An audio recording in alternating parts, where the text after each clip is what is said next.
TOA community, welcome back to the channel, everybody. Robert Linkul, trainingtheolderadult.com. This is Wednesdays with Robert, episode number 27, and we've got some really good stuff to get into today. Let me first start off by saying Happy New Year.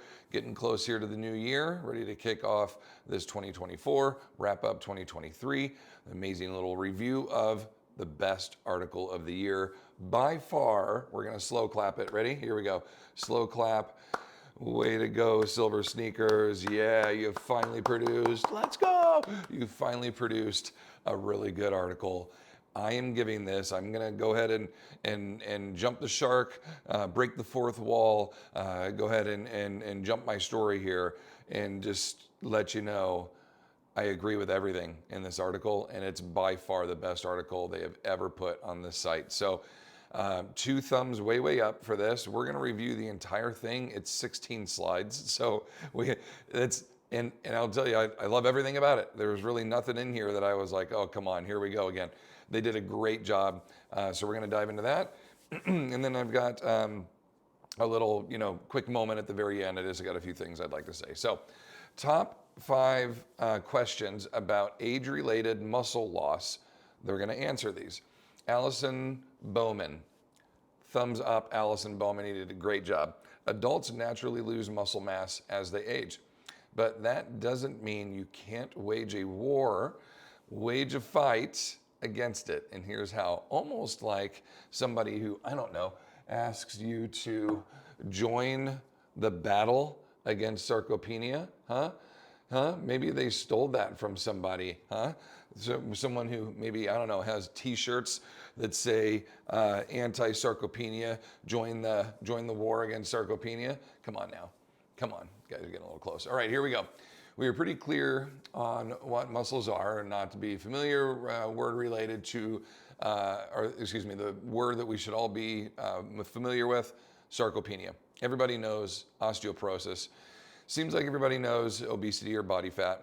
What we don't know about is sarcopenia is age-related muscle loss and function. Is it age-related? Now, yes, the answer is it is age-related, but from where? Our peak ability, muscle mass, bone density, power production, pretty much our best, our prime, is going to be somewhere between 25 and 35.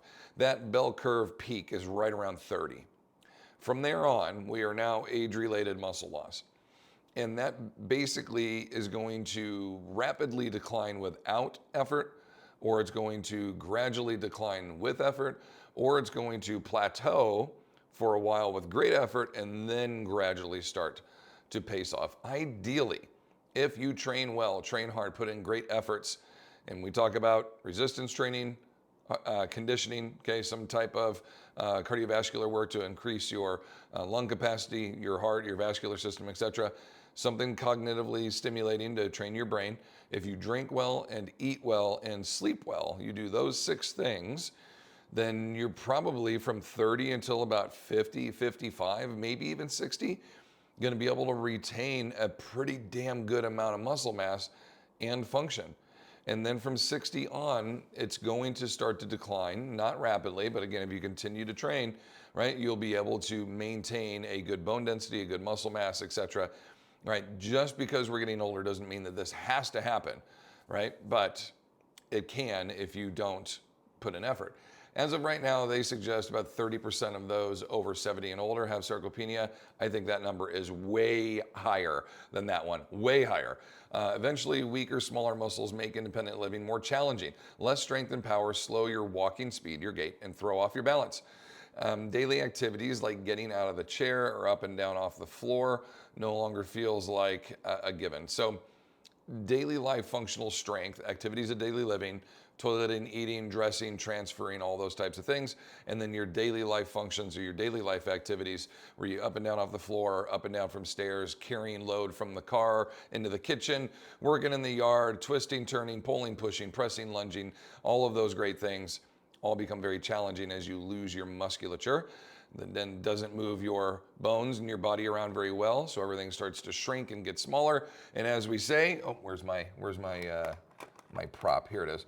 As we say in the world of aging, you are a spinning top until that moment when you're just slightly out of balance, okay? The aging body is that spinning top. You're in good balance, you're perfect, you're great. And then as soon as one little thing wobbles off, down we go, okay? Best analogy I can give you with the aging body. All right, what causes sarcopenia? We talked about that. Culprits here say our bodies are strongest 20s to 30s. If you don't take action, your muscle size, strength, and power all will start to deteriorate. We know that. Why does this happen? Muscle is use it or lose it type tissue. That is correct. If you're not using it, putting in the efforts, your body's going to start to atrophy. Atrophy for prolonged periods of time becomes sarcopenic, which means you've lost not only that muscle mass, but its function as well. What is that time frame? Okay, we have seen studies that showed sarcopenic effects in as little as 10 days. 10 days. Now that's, catastrophic injury. You are now stuck in bed, no movement, 10 days. You are sarcopenic, okay, at that point. You are atrophying to the point where your muscles are reducing in size and you're losing the ability to function. Remember, atrophy and sarcopenia are two different words, or else they'd be the same word. Atrophy means the shrinking of muscle fibers, muscle size. And then sarcopenia means you lose the function to go with it. So I used to be able to stand up at 6'4". I used to be able to take a 3.5 foot long gait. I used to be able to pick up 300 pounds off the floor. All of these things are now lost or decreased because I don't have the muscle mass to help me perform them anymore. All right, let's see. Learn more about age-related anabolic resistance. He says several key factors play a role as we age. Inflammation, this is a big one. Damaging our DNA, energy production centers of our cells called mitochondrial. They don't work as effectively as we age. Cells also lose their capacity to divide. Instead of dying, these damaged cells release harmful chemicals. Oh, we're getting deep on all these. All of these probably contribute to why older skeletal muscle is not as responsive to anabolic stimuli as young muscles, says Dr. Phillips. What was his first name? Did we see that one? Dr. Phillips. Well, I guess not. We'll just go with Dr. Phillips. Okay, how is sarcopenia diagnosed? There's the sit-to-stand test, grip strength test are probably going to be the two actual assessment tests that you can implement with a client that I think would give you the best snapshot if a person has sarcopenia or not. Our sarcopenia screen, let me grab this here for you really quick. Where did I put it? Our sarcopenia screen has a sit-to-stand. It has a grip strength test. It has a seated chest pass for distance. So here is a little grip strength squeeze test. So we've got the scores on there, male, female, your age, how heavy poundage you should be squeezing.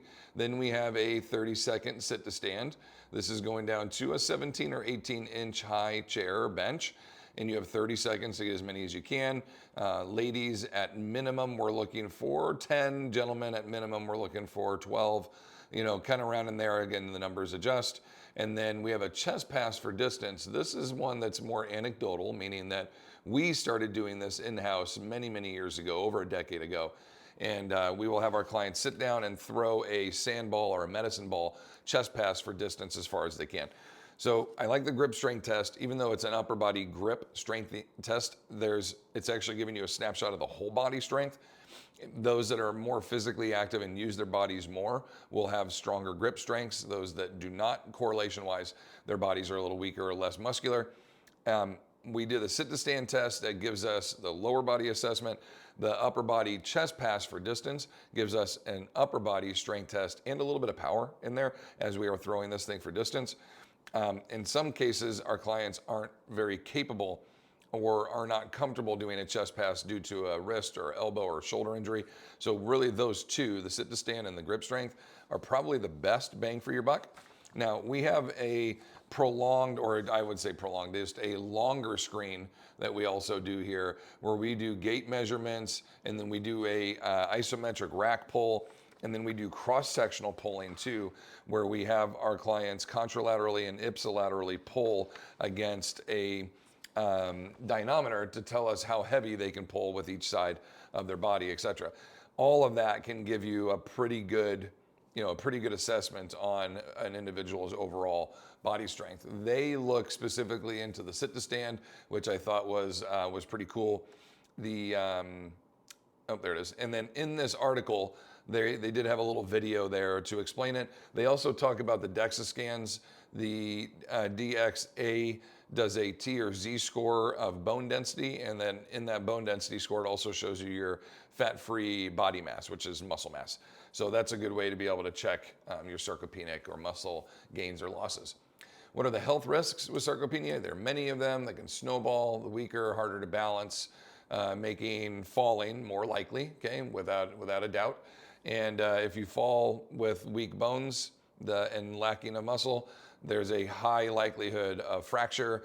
And then we know there's very high correlations. The older you are and the potential to have a fall that includes a fracture, those correlations equal a very decreased quality of life and more or less I would say an impending death, okay? Meaning that most people over 70 that experience a fracture of the thigh, the hip, somewhere in their back, they don't live another 6 months, unfortunately. And I don't mean to be, morbid by talking about that, but the older you get and the more likelihood of falls that you are occurring, the greater chance you're reducing your overall lifespan. Like it's pretty shocking when you see these correlations between increased age and falls and how quickly people will pass away from the fall. And it's not, I fell and I broke my femur and my femur, sliced my femoral artery and I bled out in 2 minutes. It's not that. Again, I don't mean to be gross. It's not that you died like that from the fall necessarily. It's you fell, you broke your femur. Now you can't move or can't do anything. So your limited life capacity at 70, meaning you're deconditioned, you weren't training, like the little bit of stuff that you were doing, maybe a little gardening, maybe working around in the house, well, that's all gone now. So even though you weren't living a big, full athletic lifestyle, the little bit of movement that you did every day is now gone. So now your body's going to shrink even smaller. That little bit you did do when I went out to grocery shop or to, go see your buddies or go golf or whatever you were doing, you now have no more social interactions.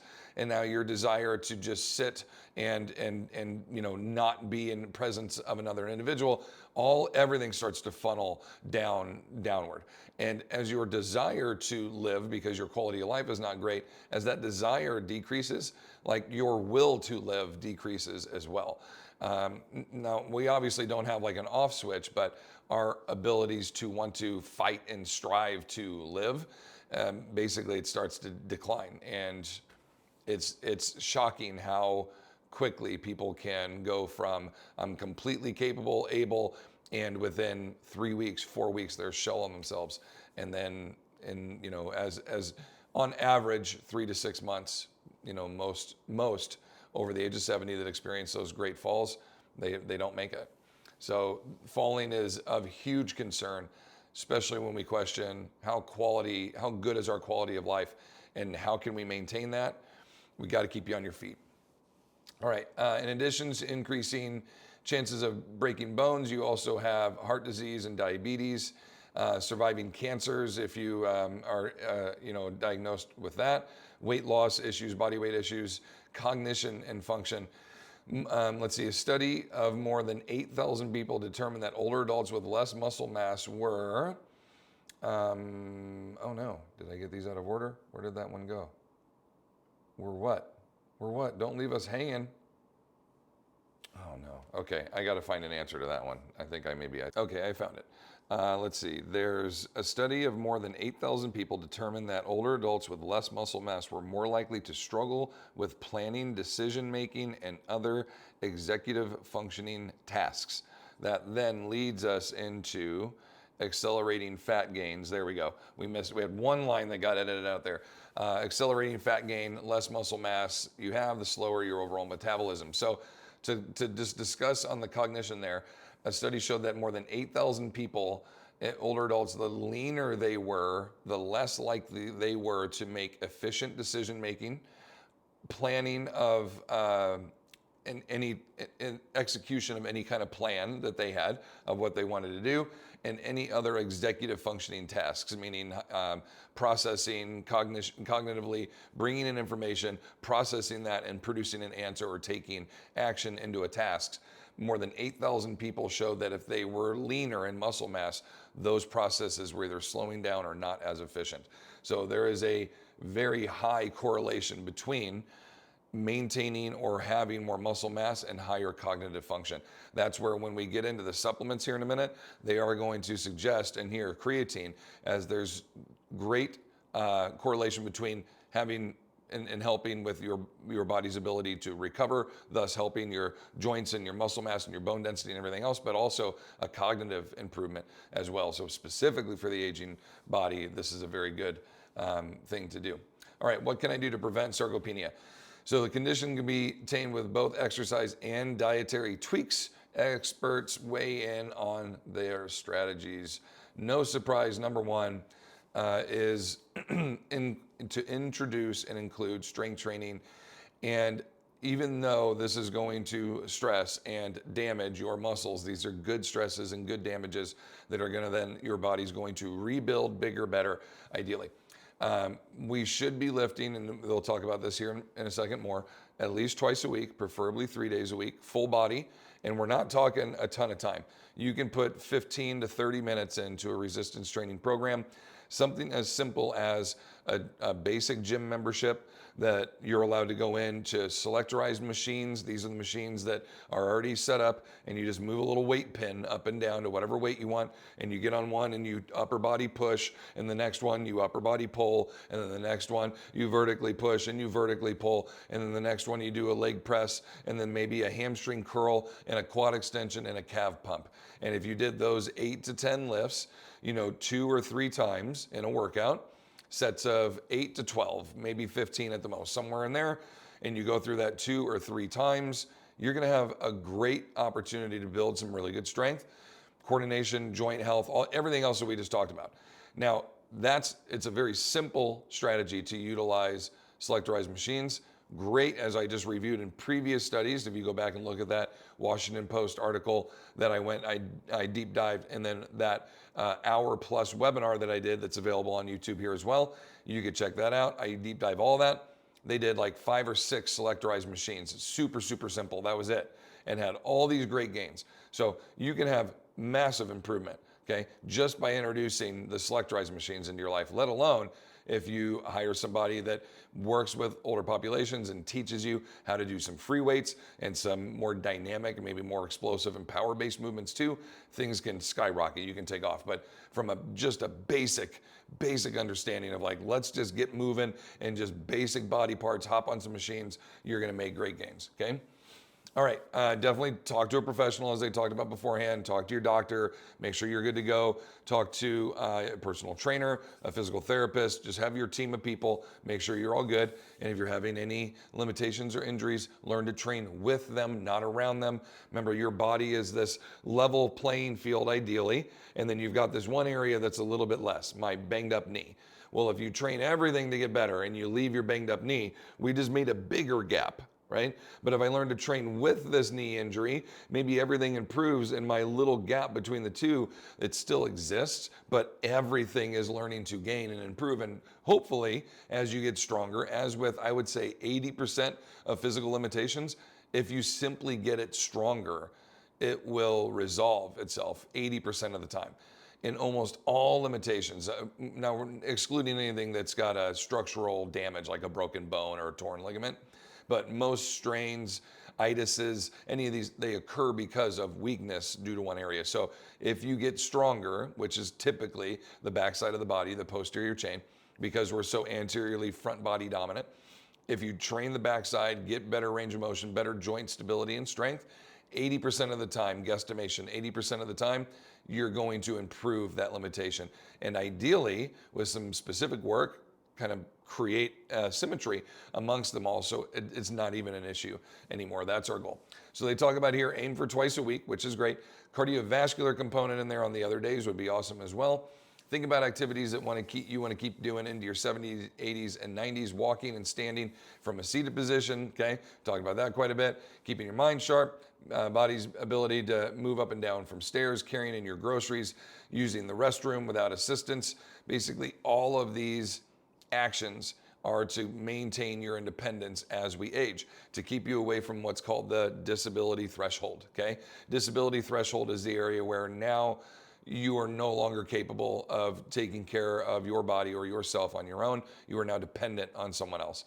This could be from the simplicities of literally using a cane, which means you're near the disability threshold, to someone's here to help me wipe because I can't do it anymore, okay? They talk about, squats, balance exercises, heel toe raises, rows. Just train your whole body, okay? To target these little things, full body training is ideal. And if you have something that needs more specific focus, then yes. Use light resistance, okay? This was the one part where I was like, come on, but right away they say, going too heavy too soon will impact your ability to move around during the day. They said, so beginning can start with your body weight. No, I guess I would disagree with that. And then is all you need, and then move into load. Remember, I am 250 pounds, 250. If I am deconditioned and just come in here and start moving around 250 pounds, do you think my body is going to respond well to that? I'm heavy, okay? Yes, my body's used to the amount of load, but not moving through deep ranges of motion, not doing push-ups, pull-ups, lunges, squats, get-ups. Like, that's not normal every day with 250 pounds.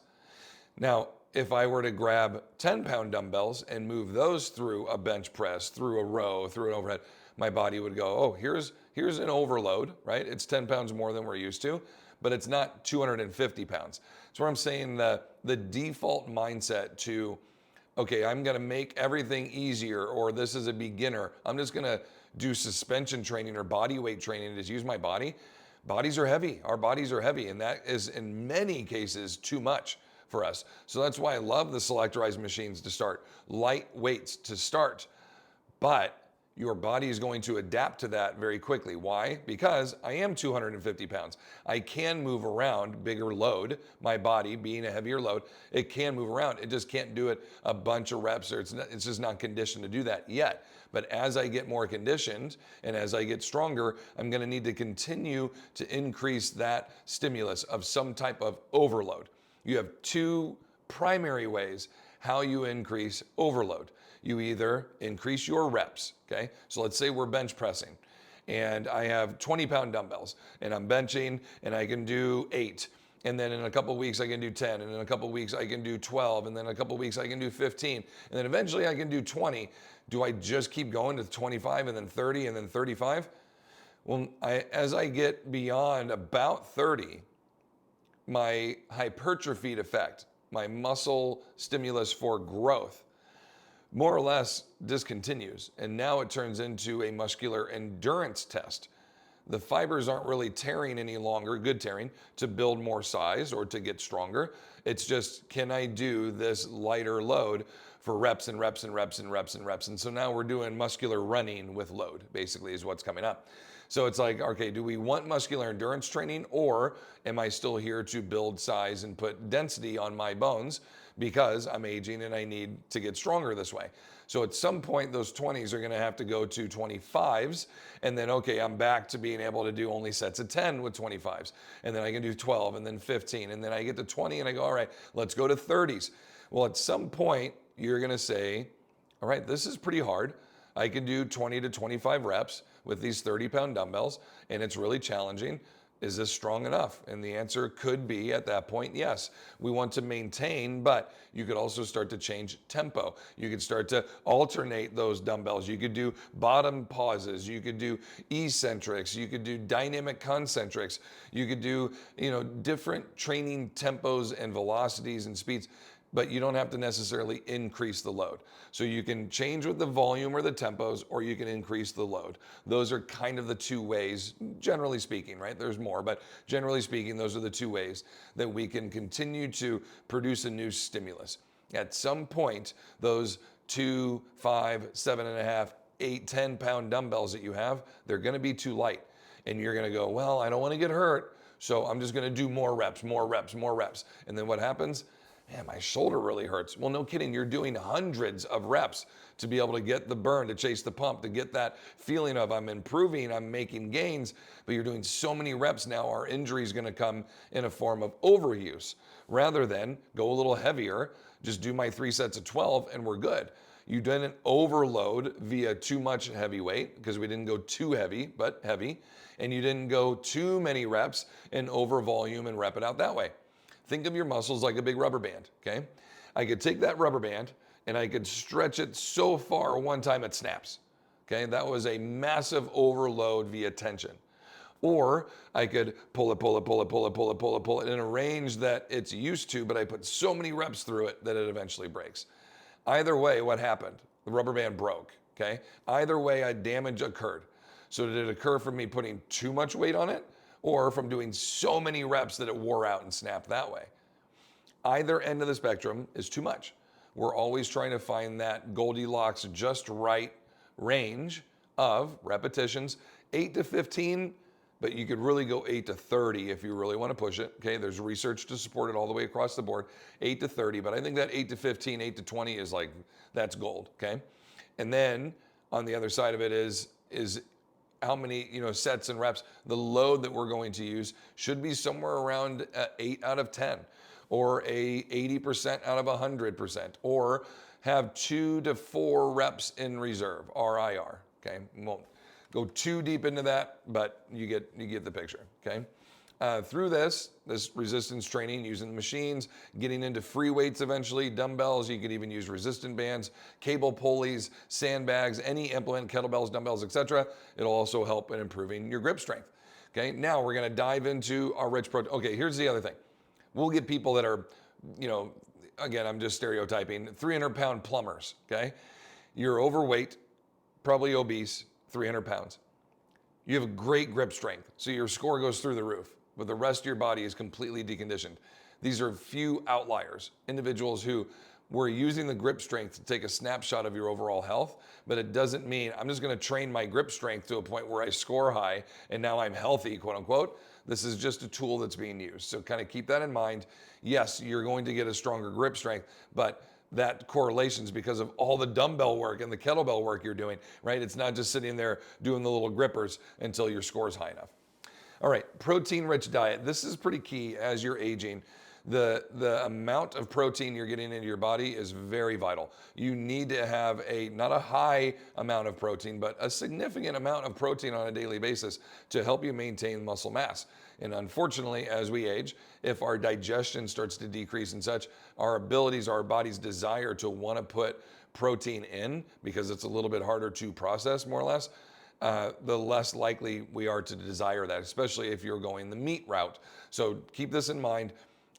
Finding a format and a process and a way in which you put protein into your body and it is then processed well and efficiently, is key. And everybody's different on how we do this. But to combat sarcopenia, Dr. Phillips recommends eating 1.6 grams of protein per kilogram of body weight. 1.6, let me just say this, is a fuckload of protein. That is really, really, really, really high. What do you really need? About 0.5 to 1. 1.6 is if you are a high level athlete, okay? I would say exceptional high school, college level. I think our over protein rich society, especially with youth, especially with athletes, it's too much. We are obsessed with getting massive amounts of protein into the body. And you don't need that much. I've seen 1.5 to 2.2 sometimes. It's way too high. So at bare minimum, I would say 0.5 to about 1 kilogram of, 1 gram per kilogram of body weight. So let's just easy math, 100 kilos, which would be 220. If I were 100 kilos, if I weighed 220 pounds, 100 kilos, I would need 100 grams of protein on a daily basis. If you eat 4 meals a day, that's 25 grams of protein each meal, right?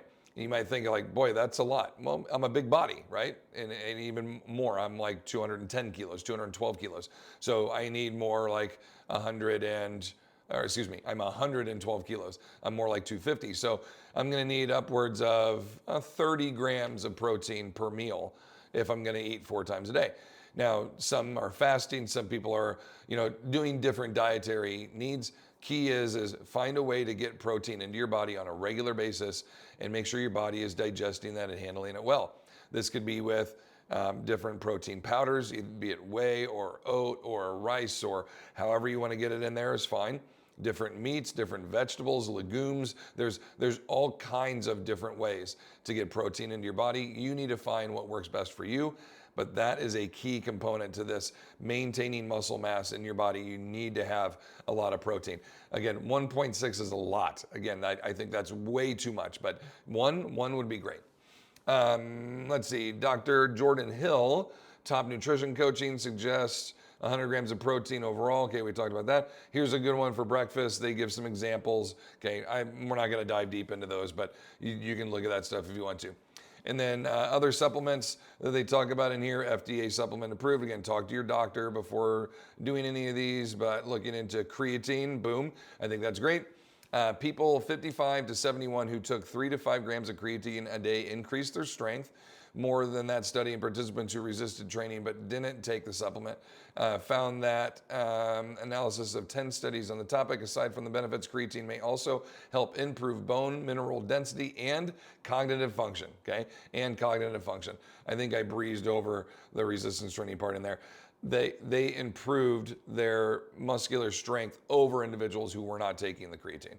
Sorry if I rambled through that. Your omega-3 fatty acids, this helps a lot with with inflammation, reducing inflammation, and digestion is also a really good one. So helps with your musculatures, your skin health, all that. So definitely have some good omegas in you. Vitamin D does help a lot with your bone density. Really getting access to sunlight is also a key component of that too. So make sure you do get outside, stay active, okay? Is it too late to improve muscle mass? Definitely not. You're already, if you've already lost a considerable amount of strength, you might wonder why bother doing anything about it. But McDonald shares this encouraging advice, quote, "It's never too late for anything," she says. "You can get stronger. All you have to do is try." This is 100% accurate. 100%. It's never too late. You can always improve yourself. Even at the point, you go back and look at that video of my dad, 2 years before he passed. So this was 2021. No, late 2020, like September 2020. He can barely sit up onto the edge of the bed. And I got into the hospital. I'm in full COVID gear. And I brought in bands and 2-pound dumbbells and wrist weights and ankle weights. And we did a workout with him seated in his bed. And we built him back to the point where he was driving, carrying groceries up and down stairs, in here working out, pushing the prowler, the tank, pushing the sled, pulling, carrying weights, doing deadlifts, transitions, medleys, throws, right? He could do anything and everything that we put past him or put to him. And he worked his way through that over, I would say, like a really hard 8-month period, to the point where he was pretty much capable of doing all that stuff. And then the next year, we took all of that at this basic level and just took it up even higher. And that was with one organized workout a week. One organized workout. The rest was little homework assignments that I gave him, okay, which were 10 to 15 minutes if he was actually doing all of that. But the key component to that whole thing with 1 day a week was when we worked out on Wednesday, he felt great and capable and able. And that energy and that high, if you will, carried into Thursday and Friday and a little bit of Saturday. Now, he was also doing dialysis at that time. So on those opposite days, he would have dialysis, which would fatigue him that day, but make him feel really good the next. So he would go from a great workout the next day to a little fatigued, but dialysis. So he'd feel really good after the day after that. And then onto the weekend, onto Saturday, he'd feel really good on the day after that. So he had like 3 or 4 of his 7 days out of the week where he was really up and feeling great. And he was just more active because he could feel his body getting stronger. So he wanted to use it more, right? It's like getting a new whatever, a new set of golf clubs, kids get a new toy. They're like, I just want to play. I want to go and utilize it. So as you start to get stronger and feel better, you're like, let me go out there and use this body that I'm starting to build more. Let's go for walks. Let's work in the yard. Let's go do things because you're capable of doing it now. And the beautiful part of that is the more you do that, the longer you'll hang on to it. This is one of those awesome wheels, right? Where it's like this ride is going and you can get on. And once you're on, you got to stay up, you got to keep up, or you're going to fall off. Okay. But if you get on, the benefits to being here are fantastic. They are,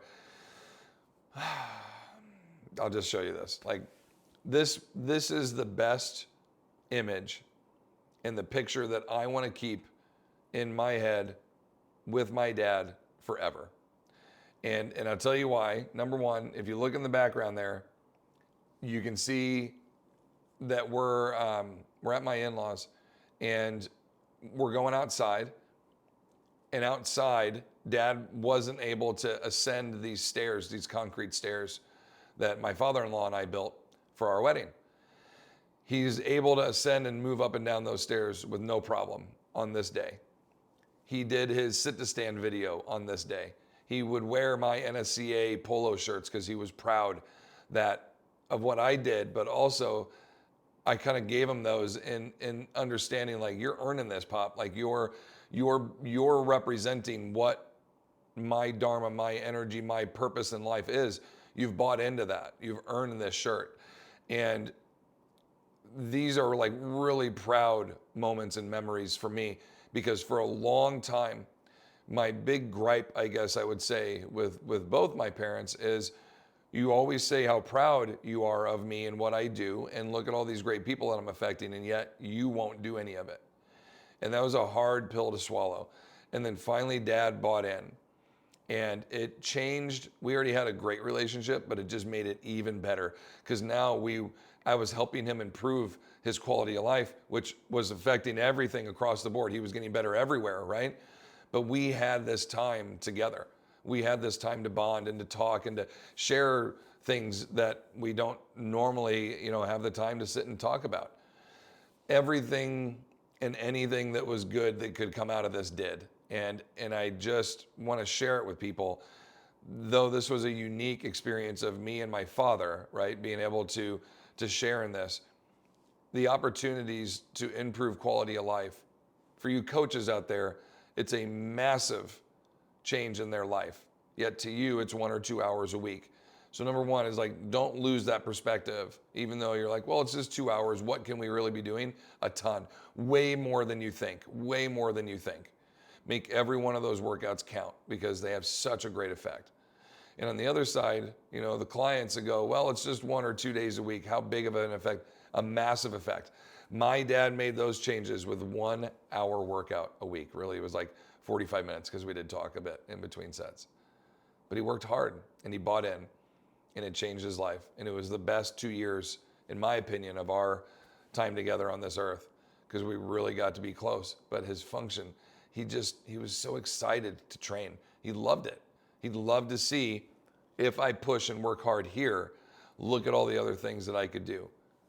And he went from barely being able to go up and down his stairs and being a huge fall risk to walking, up and down and ascending with great control and confidence. Pushed him further away from the disability threshold. And that ultimately is the whole purpose for this.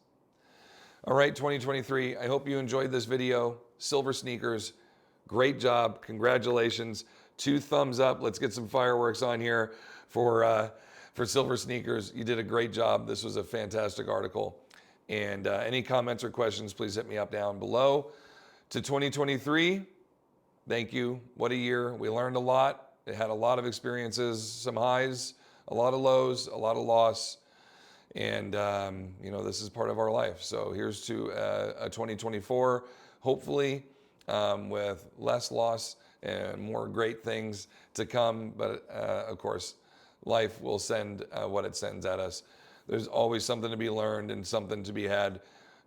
Lost 3 people this year close to us, and just had, a challenging year, but we learned a lot, loved a lot. And, here's here's to bigger and better things. So to all of you, from all of us here at TOA, the Linkul family, we wish you all a very happy new year.